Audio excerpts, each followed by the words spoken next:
So guys, welcome back to another video. This video is part of the Kaspa Christmas giveaway series, where I'll be giving away Kaspa coin in each video. So this is about educating more people about Kaspa coin and also giving back to you guys.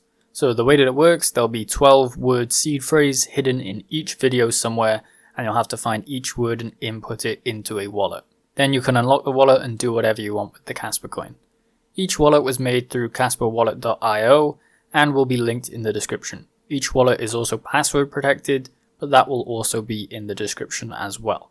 Make sure you like this video for more of this content and comment down below if you found the seed phrase and got into the wallet. So today we're going to be talking about the best Kaspa wallets, or at least what I think the best Kaspa wallets are. Obviously I want to preface the start of this video by saying that I do kind of have an affiliate with Tangent Wallet.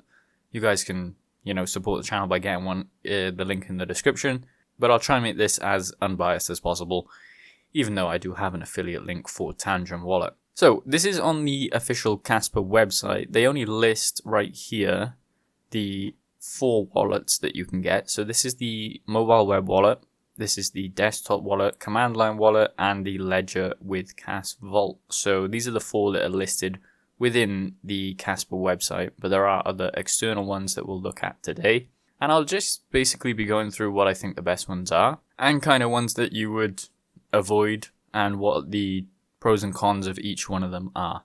So you can actually download the same web wallet that you see here on your mobile, but I obviously don't recommend that because that opens you up to a lot of attacks if you click wrong links on your phone. Especially with Android phones, they're a lot easier to hack than the Apple ones currently. And then they have the third-party wallets that you can see here. So you have Change, and then Zelcore, Tangent, OneKey, OKX Web3, I've never heard of this one, and then SafePal, and that's pretty much it. So we're going to be going through basically all of them and telling you what I think the best ones are currently. So let's start off with the first one that we see here, which is the mobile web wallet. So this kind of works, and this is what we kind of using to set up all of the Kaspa giveaways. I think that this is safe enough that you can transact with it. Obviously you have to have seed phrases, so that kind of protects you a little bit. It does open you up to, if you're compromised within a keylogger or something like that, or somebody hacks into your computer, that does kind of compromise you. But for the giveaway side of things, I think it's relatively safe just to use it. I wouldn't put a massive amount of Kaspa coin into these web wallets. I'd stick to more cold storage ones.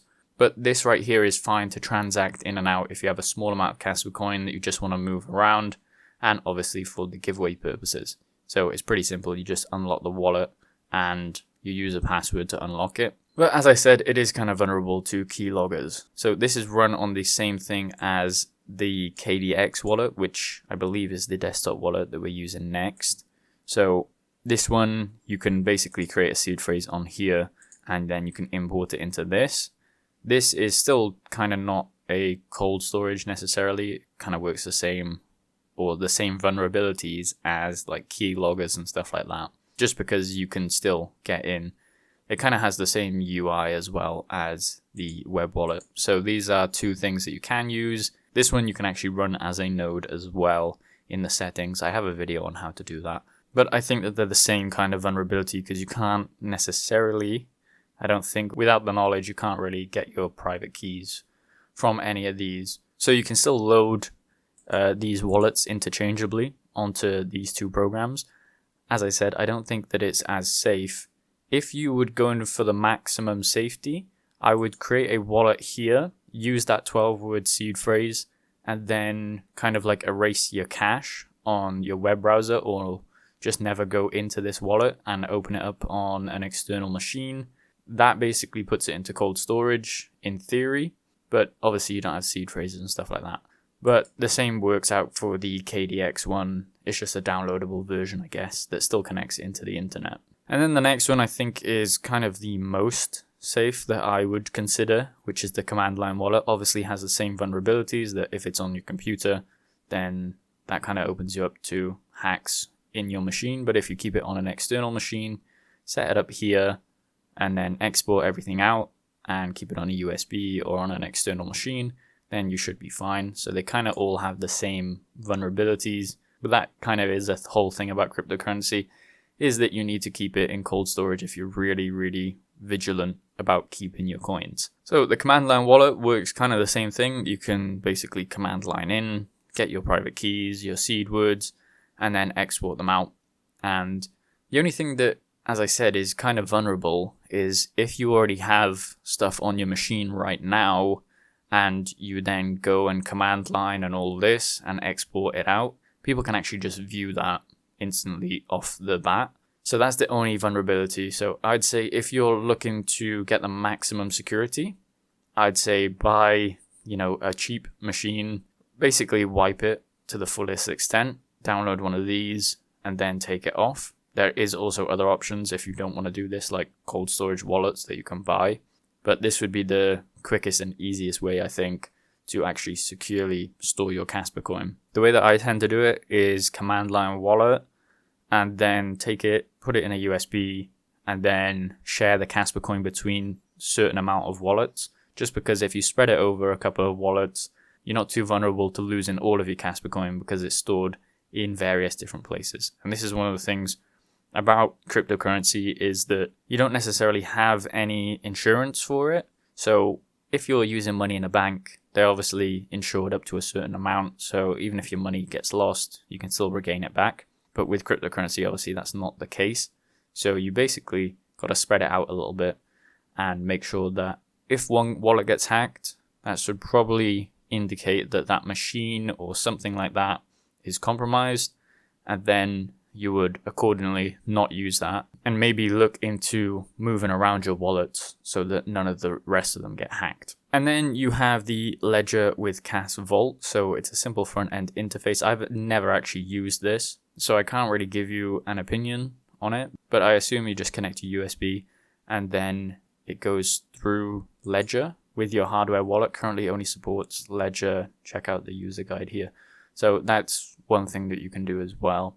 I've never used Ledger just because of that thing that came out where they said that they could backdoor in. Now that's a vulnerability that I know that they said that they're going to revert it, but it kind of loses faith within a product if they say that they could recover your keys or something like that, just because it means that they have it stored somewhere. And that means that it's not exactly your Kaspa coin or your wallet necessarily, because other people could have access to it. So that's all of the wallets that Kaspa kind of endorse as a first party wallet. So web wallet, desktop, command line, and Ledger Vault. I'd say they all kind of have the same vulnerabilities, but if you're careful and you know kind of what you're doing, then the web wallet should suffice as long as you don't log back into the web wallet, stuff like that. Make sure your machine's not compromised in the first place, or maybe just start with a fresh machine, and then that would stop a lot of the vulnerabilities. The same kind of goes for the desktop wallet and the command line wallet. It's basically about being safe within, cryptocurrency. Don't go for any links, especially as YouTubers. We get sent like a lot of emails. I know that if you're another YouTuber watching this and you're at relatively the same amount of subscribers, you do get sent emails where there's links in them, and basically those links will take you to a web page, and that compromises your computer a little bit.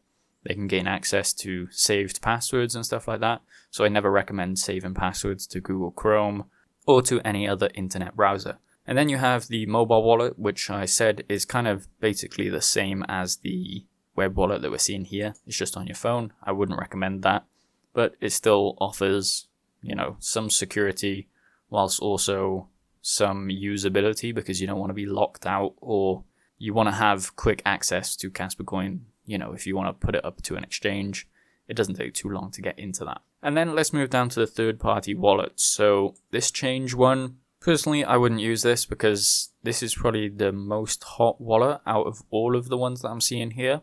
And same with this OKX Web 3. This is like an external wallet that can hold a bunch of different coins, but it's through like your mobile or through a web extension. So I wouldn't recommend any of these two. So the Change one and the OKX one. Now Zelcore is kind of the same thing, but this is a download and it can store a bunch of cryptocurrencies as well. Zelcore is actually pretty secure in my opinion, as long as you kind of have the same vulnerabilities for every type of wallet out there. It just increases your vulnerabilities the closer you get to internet access basically. But Zelcore, you can run it It is obviously connected to the internet. You can get it on your phone. As I said, wouldn't recommend that. But Zelcore has been perfectly fine and never experienced any hacks over the time that I've been using it. They do have a nice thing where I believe your password is saved into the blockchain.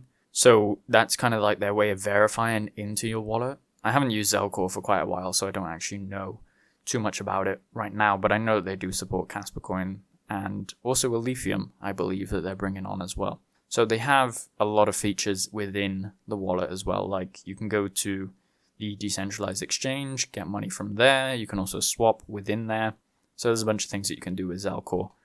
But as I said, it's just open to the same kind of vulnerabilities as a web wallet. But now we're kind of moving down to more cold storage wallets. So you have the SafePal wallet that you can see here, and then the OneKey, and we have the Tangent wallet. As I said, I am an affiliate of Tangent, so if you want to get some money off your Tangent wallet or your next order, please use the link in the description.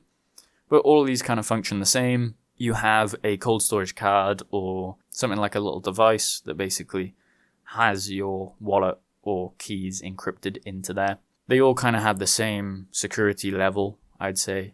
And the main thing to look for with these wallets is that they don't have any backdoors, so they don't have any recovery kind of way. That obviously is a downside and an upside that you can use against or for these kind of wallets.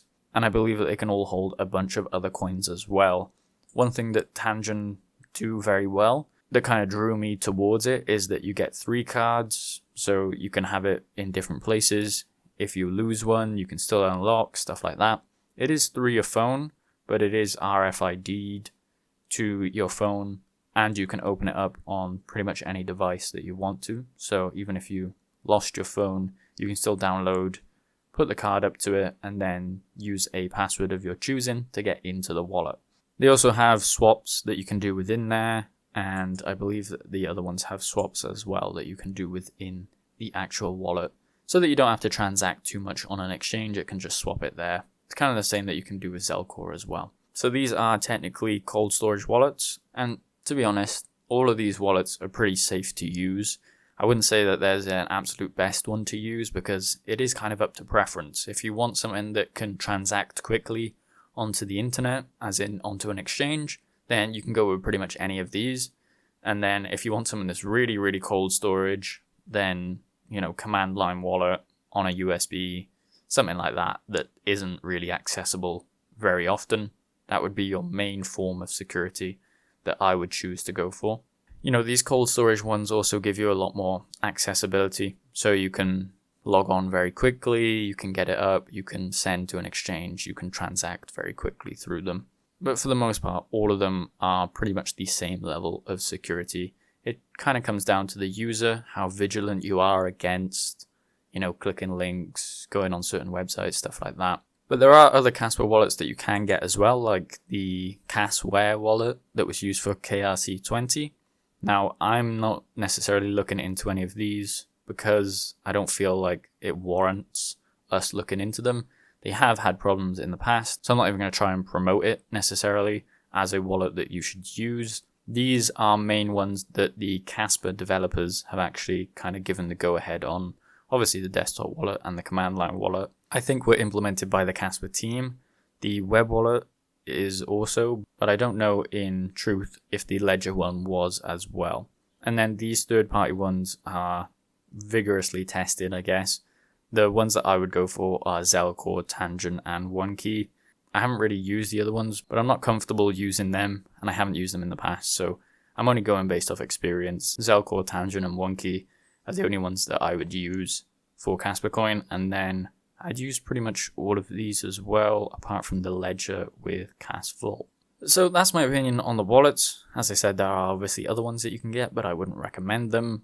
I would stick to the ones that the Kaspa team have actually promoted themselves because they've probably done some vigilant testing and verifying on if these wallets are good to use or not. So let me know your thoughts in the comments, which wallets you are using. And as I said, this is part of the giveaway of the video, so you can go to kaspanet.io. If you found all the seed phrases, you can unlock the wallet and the password is in the description. Make sure to like the video and subscribe for more content like this.